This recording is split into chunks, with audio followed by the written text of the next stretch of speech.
यतापट्टि त छैन रहेछ अनि हेर्दै अनि लुङ्गा त जति सर्सी गरेको भयो अरे सर्सी गरेको छ अनि लुगामा मजाले झम्मा देख्नुपर्छ है यसमा त थोरै किन्न राम्रो देख्छ है राम्रो देख्छ नि लोसन लाग्यो क्या पनि लुङ्गा खाँदै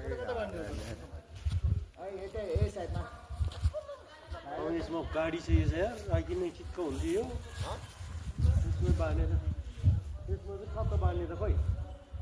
त्यसो हो त्यो धर्सिङमा एउटा मात्रै यो आइपुग्यो अनि यो आइपुग्यो अनि त्यसमा त्यो त्यहाँ बाँधिदिने त्यो दुइटा यता लगाइदिने एउटा त्यहीँ एउटा उयो त्यहाँतिर लगाइदिनु भयो